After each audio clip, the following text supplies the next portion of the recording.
Dr. António Travassos, secretário técnico do POR, Pinto Pinto Algarve, vai fazer uma comunicação que precisa ser na temática projetos de promoção da inclusão do processo educativo, oportunidades financeiras. Muito obrigada. Primeiro, agradecer à GES este convite. Segundo, dizer que ainda não sei bem porque é que me convidaram. Mas vou tentar ser minimamente útil e, de alguma maneira, fazer um desafio para que as escolas, os professores, se mobilizem na utilização dos recursos do Programa Operacional Regional, do Algarve 2030, e fazer aqui um pouco a história e o porquê e onde é que existem algumas oportunidades de financiamento que são interessantes para a escola e que nós esperamos. E quem diz nós não é apenas o programa, é a comunidade educativa, julgo eu, do Algarve.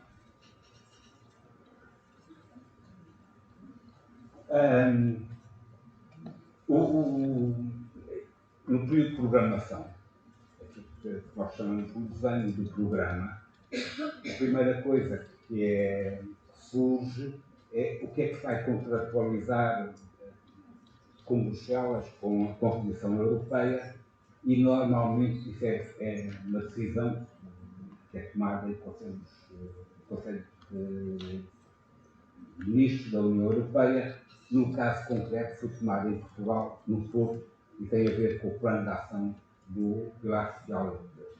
E foram contratualizadas uma série de metas para todos os países, incluindo Portugal, sendo que cada país assumiu as metas dentro daquilo que eram as linhas de orientação estratégica definida para o pilar. Cada país assumiu as metas. E as nossas metas são estas.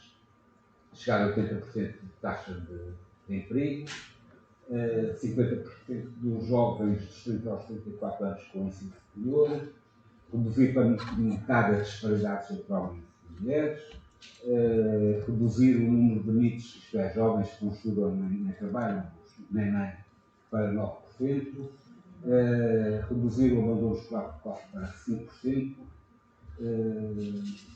aumentar a população adulta para 70% com o ensino secundário, 55% dos jovens em vias profissionais, 60% dos jovens de 18 aos 22 anos a aproveitar o ensino superior, 60% dos adultos e em aprendizagem, em ações de aprendizagem ao longo da vida, e assim, vale a pena ter qual é o nosso ponto de partida. A seguir, a abordar, para termos um pouco a noção de qual é a ambição e de alguma maneira, com que regiões, e hoje a Europa é muito na Europa das regiões, com as quais nós nos competimos. E a evolução, o que é que nos traz ou não traz? Que tipo de turismo nos traz? Que tipo de outras atividades? O que é que se consegue atrair? Que salários se conseguem praticar na região? E tudo isto impacta de alguma maneira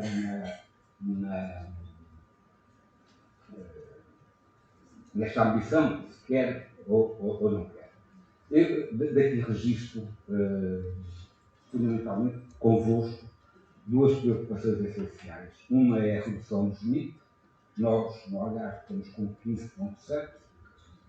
Queremos chegar ao final do quarto comunitário do próximo, isto é, 2030, com 9%. É uma redução significativa que impõe alterações práticas.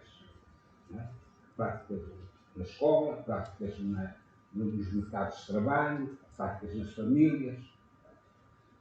E reduzir, outra grande meta, reduzir o abandono escolar precoce para 5%.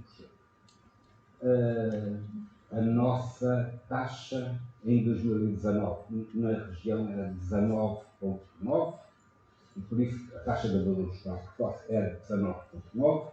Nós partimos em 2014 com 20,1% e descemos 2 décimos, em alguns anos. Por isso, há aqui uma ambição grande para a região e estamos a competir com regiões onde, em Portugal, já se atingiu os 5% de taxa de abandono do espaço escolar. Depois temos outras exigências, 55% dos jovens nas vias profissionais, nós estamos nos 40% e há mais de cerca de 20 anos que não saímos dos 40%, pelo menos desde 2006 não saímos ali dos 36, 41%, não é? Já 55% é difícil. Há instrumentos ou serviços em termos de política pública para isso, e 70% dos jovens já frequentavam o ensino superior. A situação do Algarve, o ponto de partida é 24 ponto qualquer coisa. Portanto, estamos com 24% dos jovens. O que significa, e a maioria das regiões em Portugal está acima dos 40%. 40% dos jovens já frequentam o ensino superior. O que significa duas coisas. Ou nós gostamos de exportar jovens, e é muito assim, as minhas filhas eu exportei-as, não é? Primeiro para o norte, mais a norte, para a Europa, ou nós valorizamos pouco a universidade que temos. E se calhar é as duas coisas. Nós valorizamos pouco a universidade e por isso gostamos de exportar e não conseguir atrair, e daí que nos últimos anos, na última década, a gente tenha perdido 20% dos jovens de 18 aos 22 anos. E este era o ponto de partida que tínhamos na programação do Algarve 2030. O Algarve 2030 significa, comparativamente com o que foi o Algarve 2020, significa multiplicar 4 por 3, estamos a passar de 318 milhões para 720 milhões, e é um bocadinho, esse meu desafio é, ajudem-nos lá a gastar este dinheiro, mas a gastá-lo bem. E acho que todo o dinheiro que se conseguir gastar na educação será bem gasto. O ponto de partida, já disse, é este. Foi nesta base que nós negociamos com a Comissão Europeia, eram estes os indicadores, quer eles, quer nós, tínhamos os mesmos indicadores e era com base neles que estávamos a discutir o que é que se aloca, quanto é que se aloca, o que é prioritário, o que é que não é prioritário. E tínhamos também um outro instrumento, que é obrigatório nos programas operacionais, que é as avaliações sistemáticas que são feitas ao longo do dia. E as avaliações, nós tínhamos no Algarve, temos dificuldades persistentes, há aqui qualquer coisa de estrutural, temos dificuldade em mudar, em termos de resultados escolares, em termos de conclusão no tempo esperado, enfim. Temos serviços de orientação profissional que não desempenham cabalmente o papel de orientação, e que as escolhas do ensino profissional são escolhas principalmente muito motivadas por estereótipos, é um pouco esta avaliação. Os formadores do ensino profissional, por exemplo, 40% do total dos professores do ensino frequentam apenas 28% frequentam ações de formação contínua. Há aqui também um déficit nesta relação. Há questões relativamente aos CTESPs, e esta aposta que outras regiões fizeram, o Algarve fez menos, está menos conseguida, tem a ver com os CTESPs, isto é, com a produção de estudos para a universidade, e o envolvimento das empresas no Algarve é tímido, a expressão autorizada, mas e também deriva do facto que nós temos um tecido empresarial muito centrado naquilo que é a hotelaria, a restauração e o turismo, que apela pouco a qualificações de nível superior.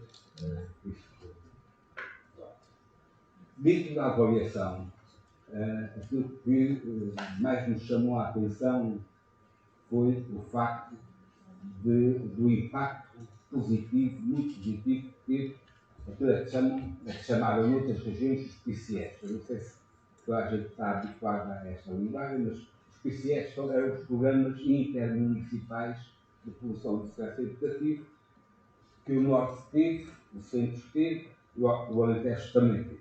Porque nestas três regiões, no quadro anterior, isto é, no 2020, houve, de facto, um investimento grande, já vou explicar como é que foi, mas houve um investimento grande na educação e isso refletiu-se nos indicadores de educação. Hoje nós comparamos mal com a região Norte, nomeadamente, especialmente com a região Norte, comparamos menos mal com o Alentejo, mas comparamos mal com a região de Centro. Com Lisboa, sim. Lisboa é um caso diferente. Mas o que nos diz a avaliação é que os PCEs foram belíssimos instrumentos de promoção do processo educativo e de experimentação, práticas de novas maneiras de organizar a sala de aula, de desenvolver recursos didáticos, de experimentar o maior envolvimento das famílias, o maior envolvimento das empresas na escola, de alargar muito aquilo que é a função da escola, aquilo que nós tradicionalmente, quem está de fora, e é o meu caso, tendemos a limitar muito a função da escola aos professores e alunos, e hoje na escola é muito mais do que isso, felizmente é muito mais do que isso, e isso foi bem conseguido nas outras regiões. E por essa razão, em termos no desenho do programa, aquilo que se conseguiu foi trazer para dentro do 2030 pelo menos aquilo que vão ser os planos intermunicipais de promoção do processo escolar, os cursos testes, um financiamento interessante, significativo para o desenvolvimento dos cursos testes, dando progressão àquilo que é o ensino profissional, tentando dar aí alguma continuidade, e depois também as bolsas para os alunos carenciados, no sentido de tentar, é onde se verifica a maior taxa de desistência, retenção de desistência, não é no ensino secundário, ou no ensino básico, é fundamentalmente no ensino superior, e por isso também a região precisa de combater isso e decidir introduzir as bolsas. No âmbito do PRR, de alguma maneira, o PO 2030 é complementado com o PRR e os clubes de ciência viva, que foi uma medida que nós tivemos no 2020, passam a integrar o PRR, os centros tecnológicos especializados para o desenvolvimento do ensino profissional, a maioria das escolas esteja neste momento a preparar as candidaturas para os centros tecnológicos especializados, para das residências universitárias. Em termos de educação, passamos de 8,6 milhões para 25,3 milhões de fundo, mais a componente nacional, dá os tais 41 milhões. Este é o programa. O que é que são estes PITs? Agora era o PCS, agora passam a designar-se PITs. São programas municipais, isto é, municipais ou intermunicipais. Nós tentámos muito que os programas fossem intermunicipais, temos algumas dúvidas que os programas consigam ter essa dimensão de alargar, como os que faz, alargar as áreas de atuação, tentar ter programas mais intermunicipais, que permitiria rentabilizar recursos, criar sinergias, buscar mais experiências. Não sei se será possível, mas pelo menos programas municipais. E o que propomos é 16 programas municipais, aos quais alocamos 4,6 milhões de euros para estes objetivos. E o que temos que contratualizar sempre com a Comissão Europeia são objetivos que são colocados. Que é 13 mil crianças abrangidas por iniciativas de promoção de melhoria da promoção do sucesso educativo e 85 de taxa de conclusão em tempo normal. São estas as metas com as quais nós nos comprometemos e, obviamente, que a gente está disponível para financiar, desde que este compromisso seja um compromisso partilhado, não apenas nosso, da autoridade de gestão, mas o compromisso das escolas, escolas dos municípios que se envolvem com o projeto. Podíamos pensar que, e foi um pouco isso foi o desafio que me foi colocado, é o que há de financiamento para as escolas e, enfim, no atual contexto, o financiamento é para os municípios. Agora, não é possível executar o financiamento, os municípios não têm capacidade de executar este investimento, este financiamento, ou através de financiamento, se não houver o envolvimento das escolas, e é um pouco isso que o meu desafio, que é, vamos lá, ter a criatividade suficiente, com ou sem a universidade, é sempre possível ter parceiros neste tipo de projetos. Eu esqueci-me de dar nota que há uma outra linha de financiamento que não é esta, que são as parcerias para a inovação social. Há 2 meses atrás estivemos exatamente nesta sala a fazer uma mostra de projetos de inovação social. São projetos relativamente interessantes, mas que nascem fora da escola. Este caso é claramente um projeto para financiar projetos que nascem na escola, e têm que partir da escola. Pronto. O que é que financia, o que é elegível? É elegível. Ok? É praticamente. Isto é, desde as intervenções micro, né? Num grupo, num determinado grupo de alunos, tem uma determinada necessidade específica, que apresenta déficits enfim, de destreza manual fina, não é? Ou que apresenta dificuldades, como eu, de terapia da fala, ou outro tipo, tudo é elegível. Ok? E por isso, o que é preciso? É preciso focar qual é o grupo-alvo e termos a certeza que vamos obter resultados com aquele grupo-alvo e com aquela metodologia que vamos experimentar para desenvolver o projeto, para que aqueles alunos tenham um determinado déficit progrida. Mas é possível fazer outras coisas. É possível fazer competências digitais. O que é que nos pediu, por exemplo, o que é que nos pediu a Direção-Geral das Artes, o Plano Nacional das Artes, que houvesse o artista residente. Não é? Uma das coisas que estamos também a pensar é como é que esta lógica do artista residente entra dentro do espírito, ou como é que entra o Plano Nacional de Leitura dentro deste financiamento. Porque acreditamos que o financiamento ajuda a alavancar e a dar dimensão a projetos, sejam eles exteriores à escola, como é o caso do Plano Nacional das Artes ou do Plano Nacional da Leitura, sejam projetos que nascem na escola, que têm metodologias próprias que tenham sido desenvolvidos, como a lembrar no caso do Coopera. Não é?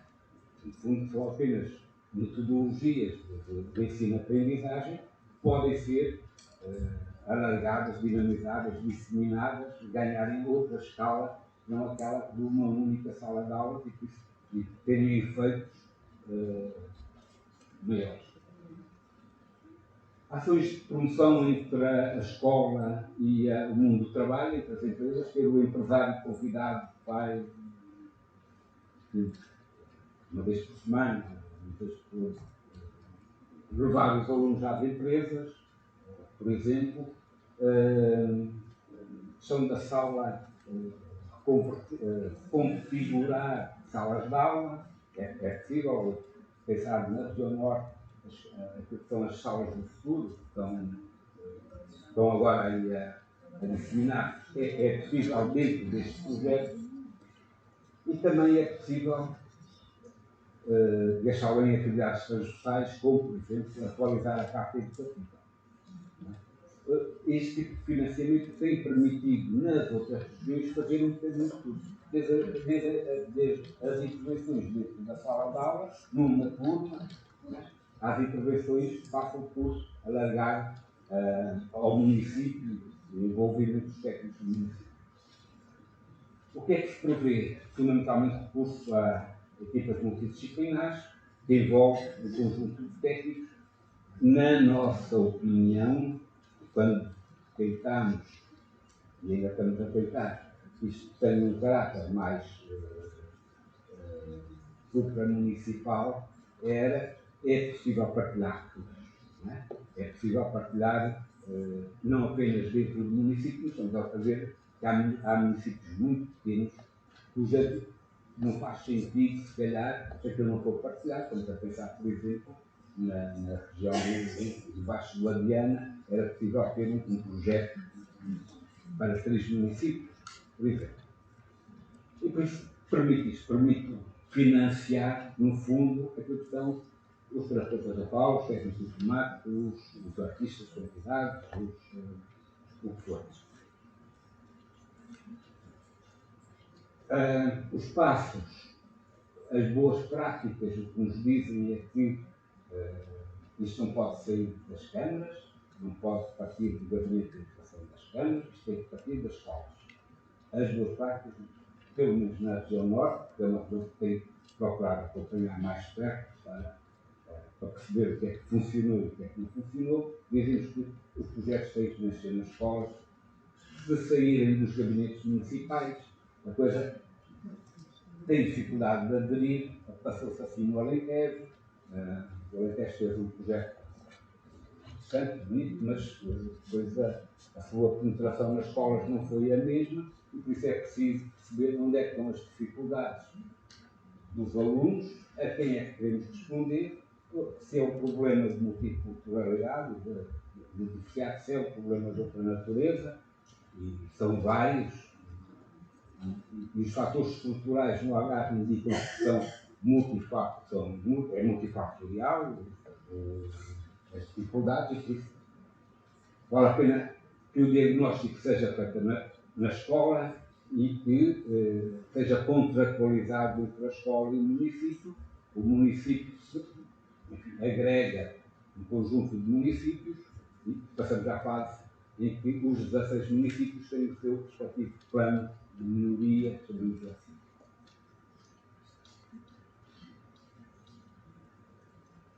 E pronto, julgo que é isto. Definir claramente o público-alvo é o fundamental, ver quem é que tem, quais são as dificuldades que existem, quais são as temáticas, devemos, como é que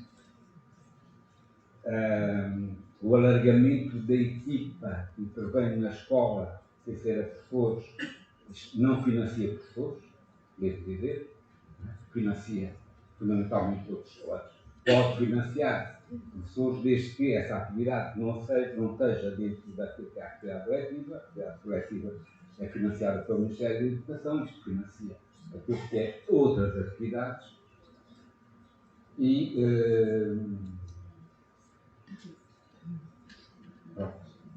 os indicadores, nós temos que avaliar os tipos que nos aparecerem. Vamos utilizar fundamentalmente os indicadores da escola, isso é bom que a gente se entenda sobre qual é o ponto de partida, e o ponto de partida tem que ser comum connosco, tem que haver esse compromisso, à semelhança do que já se passa com as escolas técnicas. Só uma nota à parte, o aviso do Estado sai amanhã, das 15 escolas que sai amanhã. Temos reunião na segunda para perceber como é que vamos funcionar com uma nova metodologia que é custos, que nós chamamos de custos simplificados. Não é? Nós não queremos fazer da autoridade de gestão uma entidade que está ali a fazer verificações de faturas e por isso acreditamos que os professores, em média, ganham todos mais ou menos X, os técnicos ganham. Estamos a adotar custos padrão e pagamos em função desses custos padrão, independentemente de poder ser maior ou ligeiramente menor. E pronto. Em termos de calendários, o que temos previsto é isto: abrir em junho, amanhã, o aviso de respeito, abrir em julho o aviso em julho, aviso das parcerias para a inovação social na área da educação. Vamos tentar que este aviso seja exclusivamente para projetos de inovação social na área da educação. Em setembro, a formação de professores, formação contínua de professores, e gostaríamos muito que em outubro tivéssemos picos nas escolas.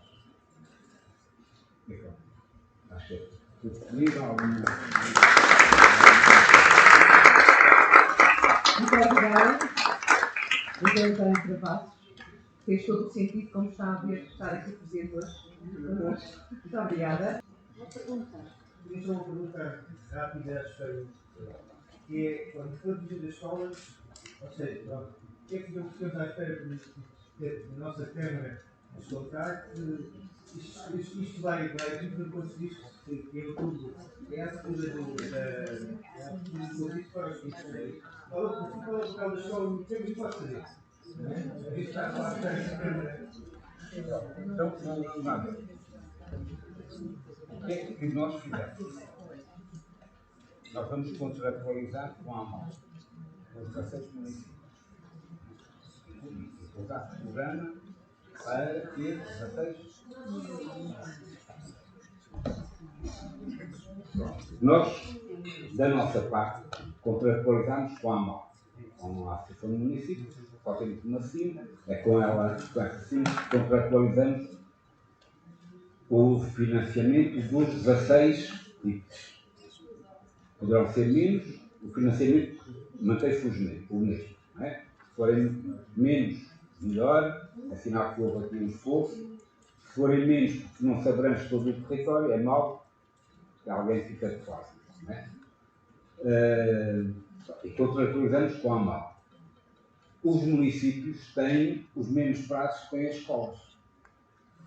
O prazo que estamos a tentar é idêntico. É? Estamos a tentar que em outubro haja picos nas escolas.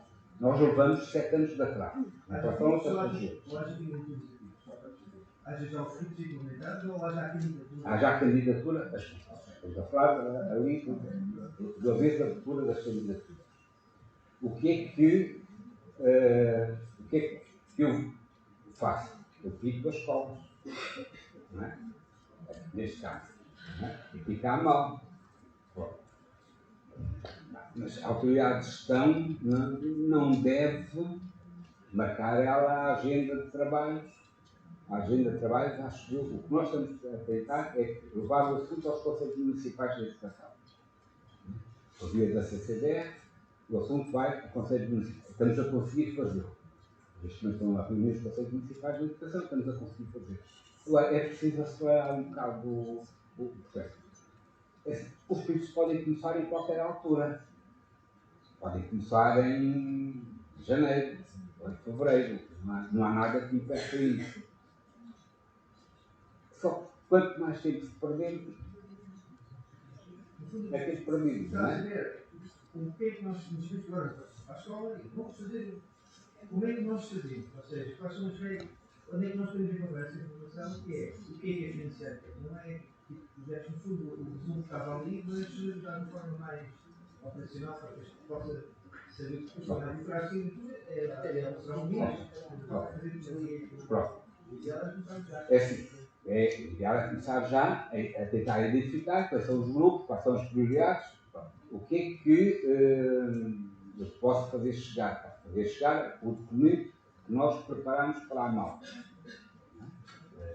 E é um documento que de alguma maneira estrutura o que é financiado, o que é que não é financiado, quais são as regras do jogo, incluindo quais são os critérios de seleção. Os critérios de seleção foram aprovados em comitê de acompanhamento do dia 5 ou dia 6 de junho, dia 6 de junho, já estão aprovados.